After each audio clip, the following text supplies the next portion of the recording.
Welcome to the Zoë Routh Leadership Podcast, where we explore the future and what this means for your leadership. We ask the big questions. What's happening on the horizon? What does this mean for us? And most importantly, what skills do I need now for leadership of the future? It's time to explore. Let's go. Well, hello and welcome to 2024. It's Zoe and I'm so delighted to be here with you at the start of this brand new year. I love January. I love the energy that comes with a fresh new year. People are on holiday. People are excited because the year that has gone, and the year lays before us like a brand fresh new territory to explore.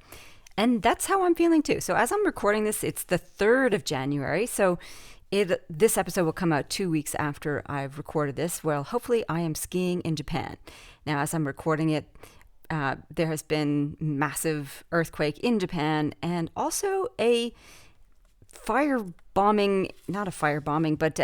an aviation accident at the airport we're flying into.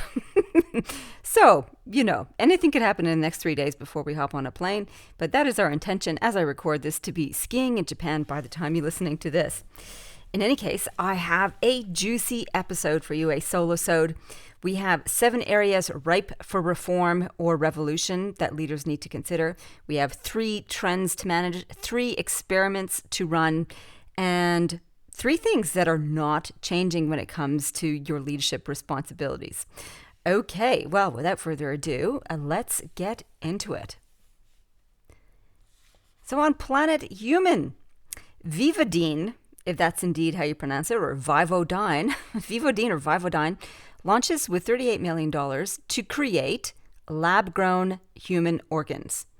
Now, that sounds like a very clickbaity title, and basically it is. They are basically growing human tissues in petri dishes so they can drug test the tissues with new drugs. This is actually an advance because previously they'd have to test drugs on real live humans, and that's got all sorts of consequences that are problematic. It takes a long time to get drugs to get to human trial stage. So this is a step forward. It can help test new drugs more quickly. But I'm feeling a bit cynical about it because it sounds like a win for big pharma and less about a big win for humans. I was hoping that it was going to be creating new kidneys for people who need new kidneys and new lungs for people who need new lungs. Not so, but perhaps the technology can be applied in that direction. Another really interesting news item on Planet Human is Solein. This is a company I've been following for a while, has been approved for production in Singapore. Now, what is Solein? It is a product that is produced from air, water, and electricity and microbes. It creates a protein powder, if you like, and it can be made into things like bread and pasta. It looks like turmeric, tastes nutty like cashews and almonds, and it's being developed by a Finnish startup called Solar Food. I am really interested in following this particular company because more protein is exactly what we're going to be needing in the future as our population grows and swells. Whether it keep growing and swelling, not sure, but we need a lot more user-friendly, less resource-intensive food production items like Solein. So I haven't read the stats around how much water, how much electricity is needed to produce this protein from air and microbes. So the devil might be in the details, but it sounds awesome to begin with. So we're growing human organs and we're producing protein from air. That sounds cool to me. Those 2 items are from the Future Normal, fantastic end of year article, which I will post in the show notes if you want to link to that. They have 52 questions to consider around some of the advancements across all these dimensions. Fabulous book, Future Normal, and their blog is awesome. It's my go-to for amazing insights about what's progressing in science and other issues around the planet. Okay, so on Planet Zoe, like I said, I'm on holidays, woohoo! And I get back from Japan, assuming all goes well, on the 2nd of February, ready to rock and roll into 2024. In the meantime, Olympus Bound is now to the 3rd stage of editing, which is the copy edit. So the second editor has it in her hands and she's processing it. I'm also getting a designer to draw a map of the base, the moon base, on the Olympus moon base, which is the central location in this sequel novel. So I'm pretty excited by that. So trying a couple things new and different for this sequel book. And I'm still in love with it. It was so much fun to write, and I'm pretty happy with it. So I'm very excited to get the production continuing to plod along. In the meantime, I have started scratching away at the third book in the series. Don't know what the title is. Struggling with the title. It was called Olympus Rising.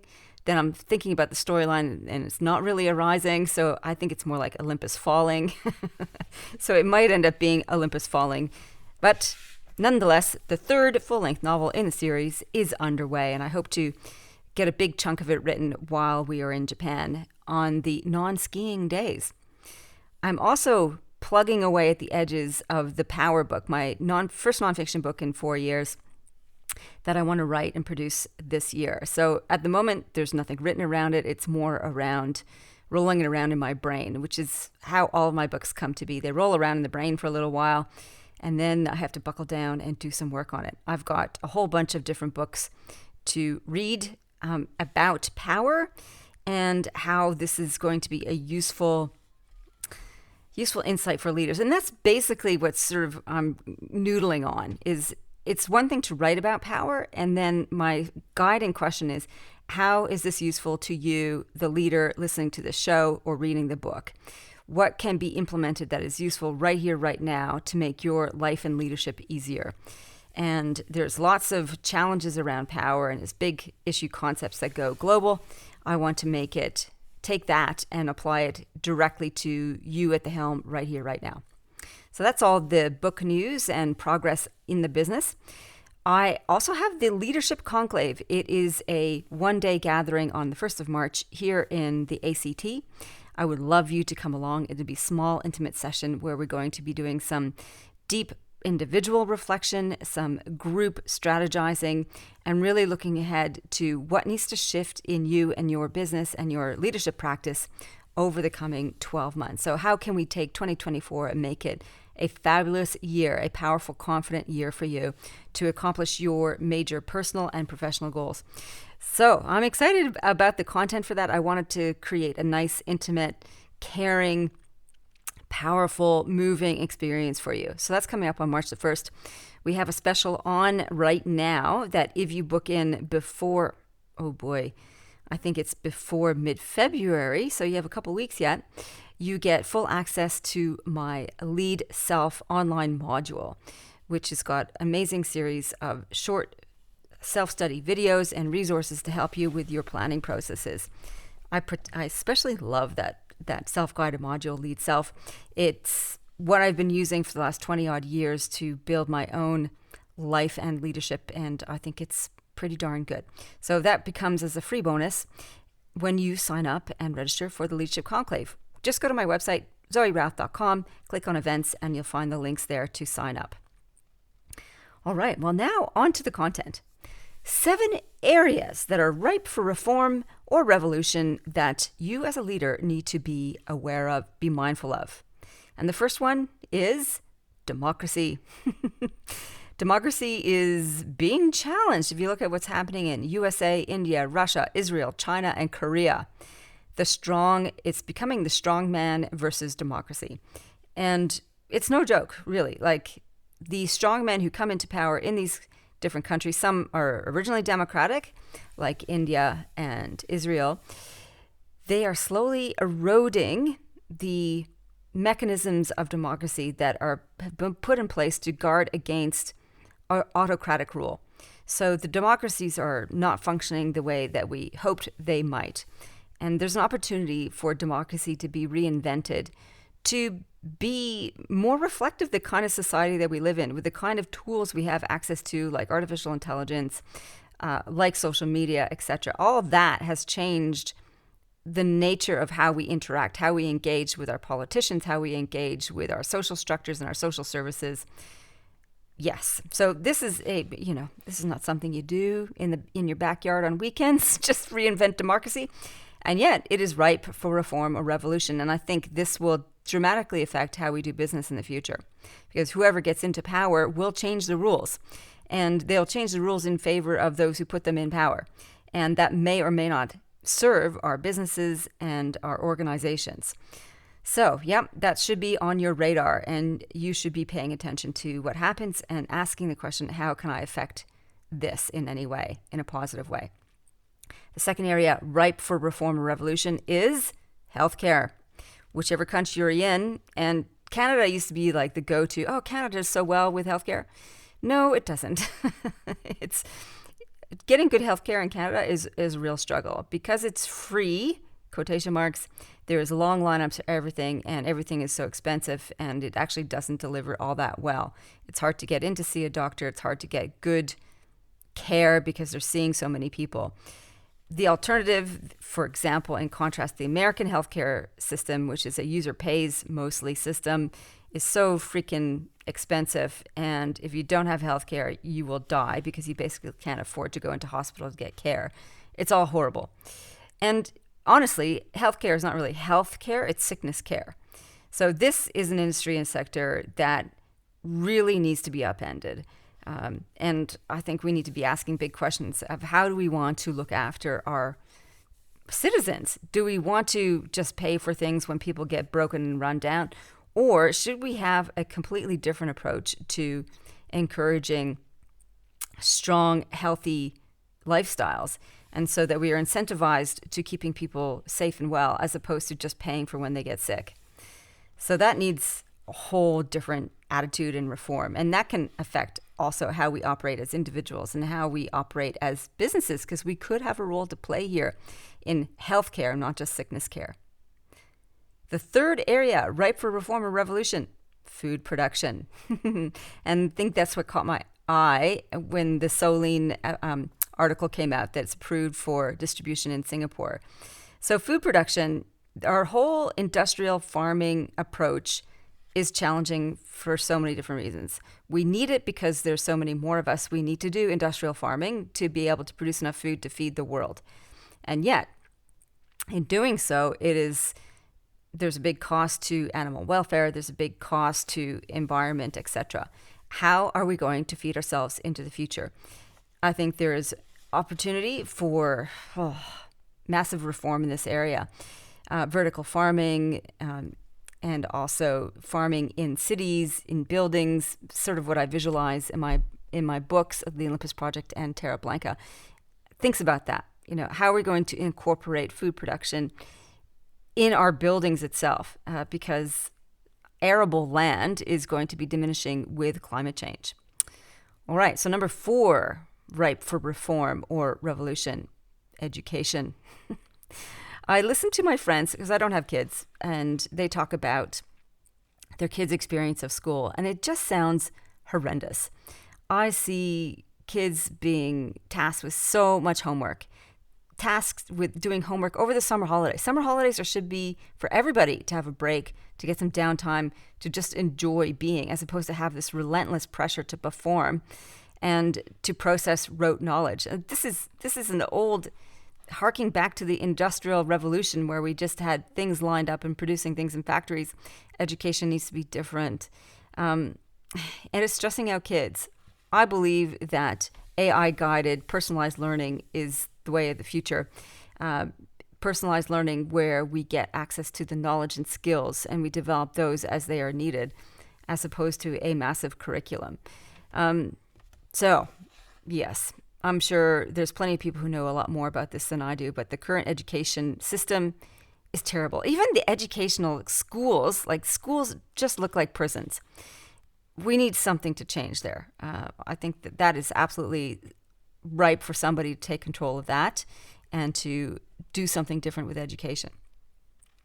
Number 5, wealth, property, and economies, and a taxation. So the divide of who has what is growing. So the richer are getting richer, the poor are getting poorer. It's harder to break into the property market. It's harder to build wealth. It's harder to just scratch a living together. And I think our whole system of how we run wealth, property, economies, and taxation needs to be adjusted and realigned. And there's a huge opportunity for us to do big changes there. All right, area number 6, climate change politics. Yes, this is ongoing. This probably is already on your radar. Climate change politics and economies. Things are getting shoved into the corners now, back against the wall. We need to change our carbon consumption, carbon releasing, and change our way that we are organizing our businesses and our economies. And growing accountability for this will make sure that we're making different choices that are climate friendly. So I think this is a massive one, which is a sleeper, which will come up and it's going to clobber us pretty soon with how we need to change how we report on what we're doing and how we actually choose on what we're doing as we run our businesses. And number 7, area ripe for reform or revolution. Ongoing urbanization. So the rise of megacities, that's with 10 million people and more, is increasing. More and more and more people are living in cities as opposed to in rural areas, which is a complete paradigm shift from even 50 years ago. It's also causing migration, global migration changes as people flee different countries because of climate change. So all of these trends are interlinked. They are also becoming more disconnected, isolated, and losing access and exposure to the natural world changes us. It changes our circadian rhythms as humans, and it changes how we re-energize, how we perceive ourselves, how we perceive each other, and how we care for each other and the planet. This is a big problem. So this is ripe for reform or revolution. Central to all of these 7 is the big question. How might we look after each other and the planet better? That's your leadership question, really. And shaping that, if there is more for all of us, and a lot of these technologies are delivering more for all of us, then how do we ensure safe living for all of us to thrive? And this is the premise of Kate Raworth's book, Donut Economics. If you haven't read that book, make sure you get it. It should be central to how we think about our leadership and our businesses. How are you and your team tackling this question?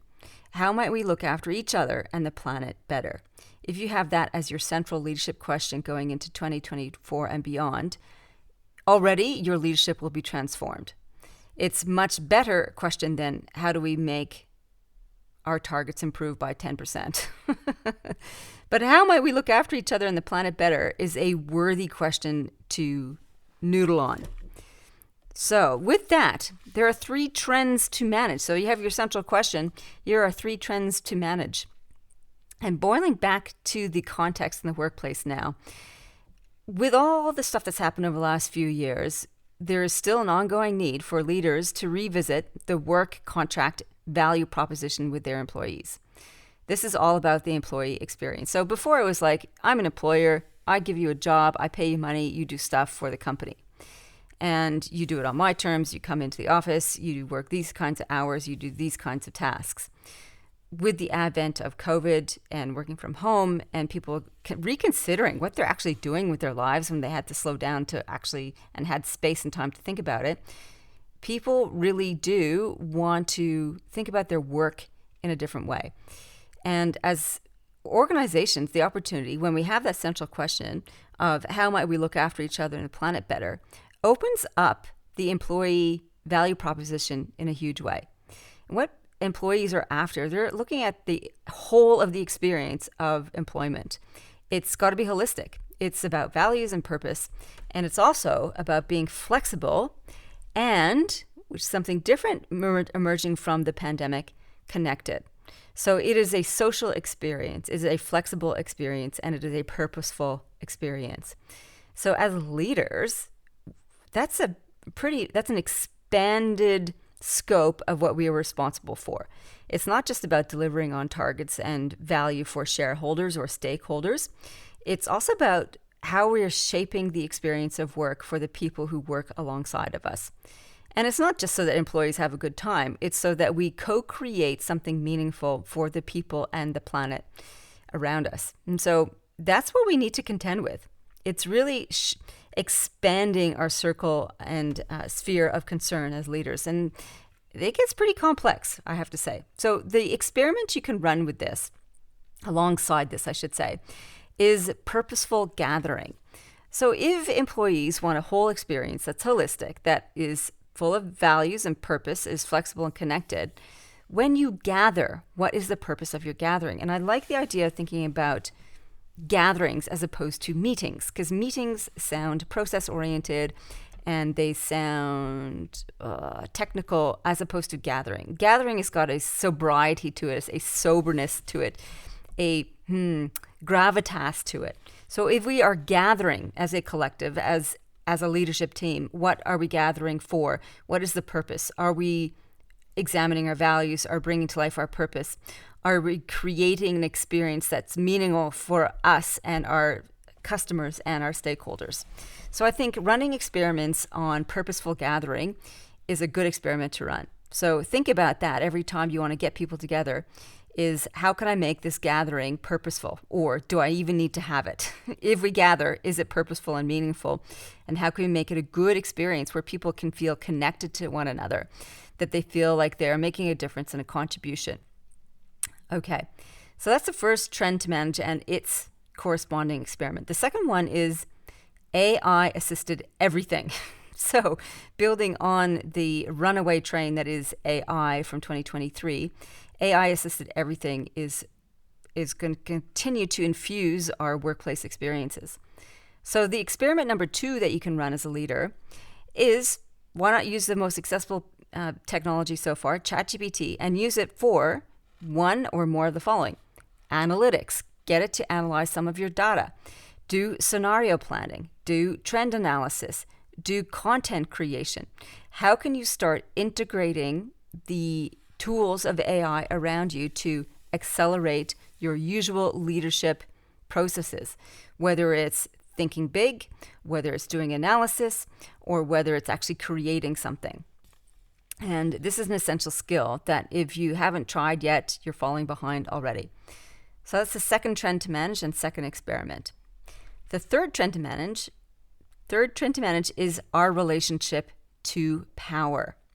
And this is emerging out of all of the other 7 areas ripe for reform. Are you command or are you collaborative? I think this is a super big, important piece, and it will flow into the book on power I'm going to write this year. Basically, power is too dangerous to yield alone. Power is too dangerous to yield alone. That is what my research is showing. It's what we all know to be true in our bones, and it's what we are seeing being expressed around the world as democracies are challenged everywhere by the rise of the strong man and the disintegration of some of our democratic processes. Here's the thing, we are in this together. We are smarter when we connect and collaborate together. So as a leader, here is your experiment for you to contend with. How can you get more perspectives on the issues and challenges ahead? More perspectives from diverse types of people, diverse types of thinkers. If you can't get access, put your hands on those diverse people and perspectives. At the minimum, ask ChatGPT what a particular type of person or particular type of thinker with a particular type of background might say on the subject. So the more we see, the better we lead. Okay, so moving from command to collaborative power is actually pretty hard. Yep, and my fourth experiment, alongside the get more perspective, is to map out or build a collective decision-making process. So what does that mean? It means instead of you being the decision maker as the leader at the helm and having to go it alone, how can you document or codify a process where you can get as many perspectives as possible to debunk or diffuse or hose down any biases that may be in your particular decision-making process, so that you have a collective will captured in your decision-making process? If you want some help on that, I would go to the book Going Horizontal by, I think it was Sam Slade, who was on the show 2023, I think. Great book. And it's a little bit like holacracy. So how do you actually infuse the fabric of your business with collective wisdom and collective decision-making? This is the way of the future. And the way of the future for leader means that you need to be able to connect, collaborate, and create. Those are the three big kahuna leadership skills that are going to rise to the fore. Connect meaning, how do you create a sense of community and connection for people? Collaborate means that you are sharing the load and working out solutions and ideas together. And create is to do something new and innovative. Again, leveraging the collective insight and wisdom of the people around you. So if you notice, it's all in communion with others. So there's a lot to contend with here as a leader. And that means dial down ego, dial up your opportunity for being curious and to being consultative and to being collaborative. All right, so that's your 3 trends and 4 experiments, not just 3 experiments. Here's what's not changing when it comes to leadership. So things you're like, oh, phew, something not changing. What's not changing? Number 1 is the need to look after our brains and bodies. Yep. We still have the same biological equipment. It may be amplified. It may be codified. It may be, we may be having all these trackable devices to measure our output and our sleep and so on. It still doesn't replace the fact that we need to take care of ourselves. And in fact, I was listening to another podcast where they asked, what are the 2 things that you need to be considered a good colleague on a Mars expedition, right? So you're going to an extreme environment with very few resources at your behest. You're going to have to rely on each other. And the first thing that the scientist said, she specializes in team dynamics for long haul expeditions in space. She said the first one was, you need self-care, really effective self-care. So somebody who looks after themselves with their exercise and nutrition religiously. And I would say, let's apply that context. Extreme environments and long haul basically sounds like leadership to me. Look after yourself. And the second thing she said was strong emotional control. So being able to remain composed and manage your emotions even under stressful conditions. How do we get to that?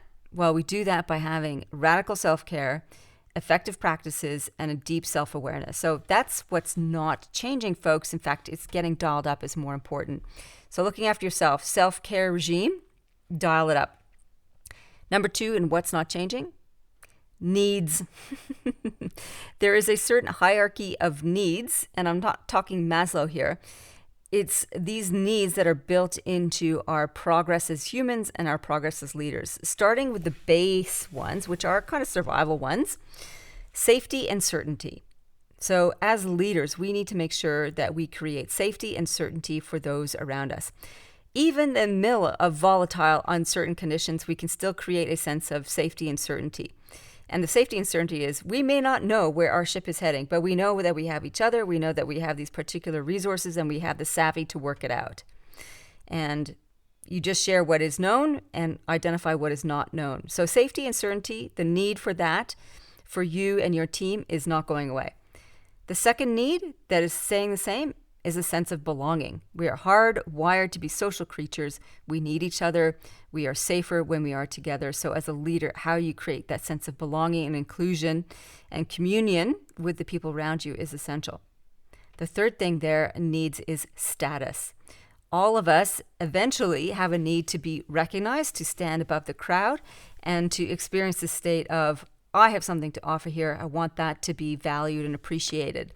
And having a sense of status in a group is super important to us. So as leaders, we need to manage that, highlight and celebrate it carefully for ourselves and for others.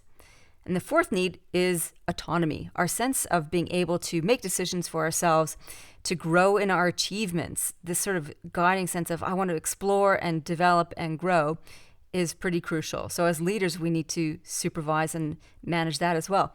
And the last need is the need for fairness and equity. Not equality necessarily, but equity, fairness and equity. Because we are communal beings, we have a sense of what is right with the world, who gets what fair share of the pie. And we need to work out what that actually means in the context of our teams and our organizations. And so that we monitor that. Usually it's based on our sense of values and how we organize, make decisions, and distribute the benefits and gains of a particular enterprise. So being transparent with that is super important. So that is 5 needs that are not going to change. And that's part of the second thing that's not going to be changed. The needs, 5 of them. And the third thing that's not changing in your leadership context is complexity. So, we will continue to be operating in a very complex environment with lots of global trends affecting how we interact with others. Here's the one solution to that, is that when you see more, you lead better. So a primary responsibility as a leader is to develop the skills to be able to look at a challenging situation, whether it's a human dynamic situation or whether it's an economic one or a political one or an environmental one, to be able to map that complexity, make sense of it, and then to be able to deduce and to make the best decision possible based on what you're seeing. The only way you can make the best decision possible is to be able to see it from different angles. How do you do that? You start to look through the eyes of somebody else, and that's what the whole diversity piece is all about. How might somebody different to me see this particular situation? What else am I missing? Looking at seeing patterns, learning some futurist skills are super, super important here. I can help with all of this, by the way, and in preparing for 2024, I'm moving into a different stage of my work and life. I want to be doing more reading and writing, so more thought leadership, if you like. And I also want to go deeper with leaders and their teams to help them navigate the uncharted territories ahead by building their perspective skills, by building their emotional intelligence skills, by building their leadership skills, their collaboration skills, their creativity skills.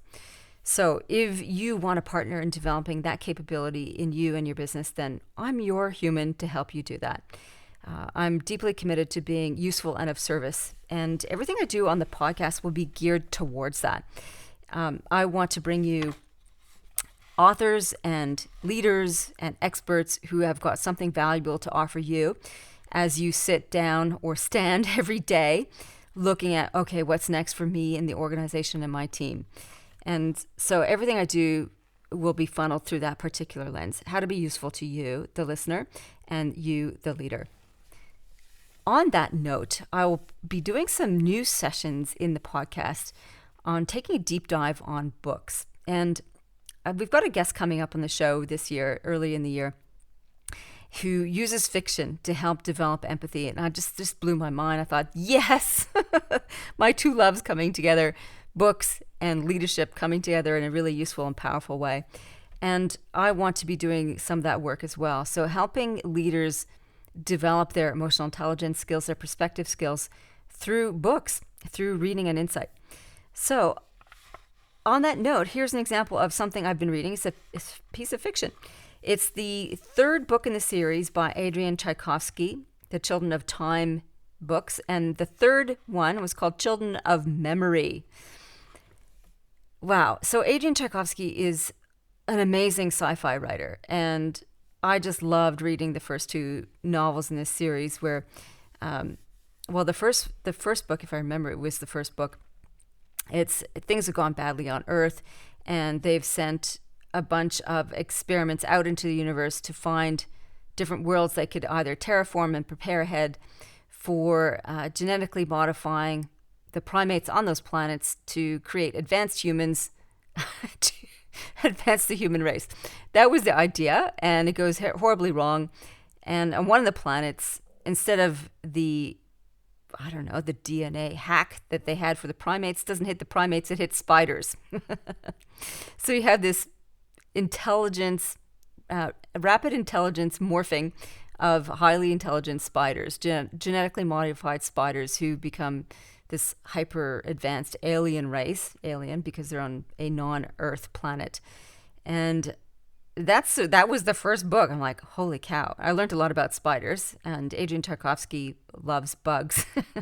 The second book had octopuses, so sentient octopuses, similar sort of situation. This third book, though, Children of Memory, was the explorers end up going to one of the terraforming planets, and eventually they discover that the human colony that tried to get stuck down there failed, and they want to find out why. And they end up in a simulation, if you like, a simulation. And it's based on the thing or the story that's doing the rounds in some circles, where maybe our lives here on planet Earth are actually a giant simulation from another super being somewhere else, which is feasibly possible. I think if you can use your brain and exercise that your imagination around that. So what does that mean to be living in a simulation? Does it change the impact of what we're doing? Does it change the meaning of what we're doing? Does it change what we think is human? Does it change what we think is experience? And for me, as I ruminate, and this is what great books do, they get you to ruminate and think deeply about your life and what it means for you. For me, the book helped me to signal the value of seeking out experiences and the value of connecting with others. Ultimately, whether you're in a simulation or not, what the book says, it's about those connections with other humans and what we learn and how we grow and how we connect and the experiences we have together that are the meaningful parts of this, whether it's in a computer-generated simulation or whether it's in fleshly life. And if you don't know that, if you can't separate out the two, does it really matter, because you're still growing and learning anyway. So there you go. Children of Memory by Adrian Tchaikovsky is what I'm reading. And I have a whole bunch of books on power coming up, and I will do a solosode in a few weeks around what I'm learning about that, which will feed into the power book later on. Okay, I'm coming to the end of the solosode, the first episode of 2024. I hope you're having a great start to 2024, that you're getting well rested, you're allowing your creative juices to percolate or just reboot, and have some good connecting time with the people who are most important to you. Remember to come along to the Leadership Conclave, March the 1st in Canberra. I would love to see you there, love to connect with you, help you on your leadership journey.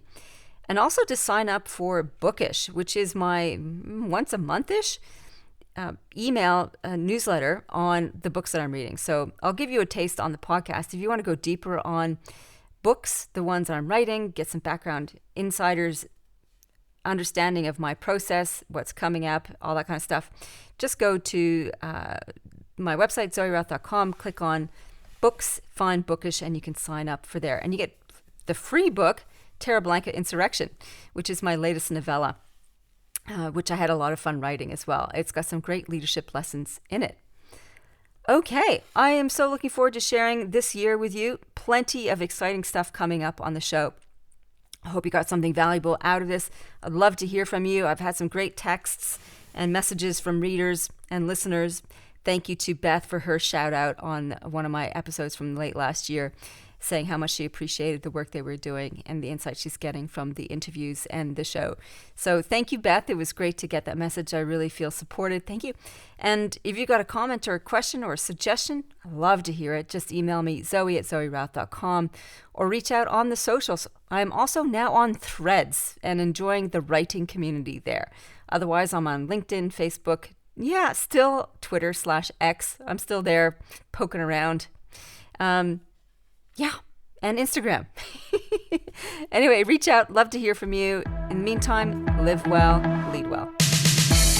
You've been listening to the Zoë Routh Leadership Podcast. To find out more about leadership of the future or to contact Zoe, go to zoerouth.com.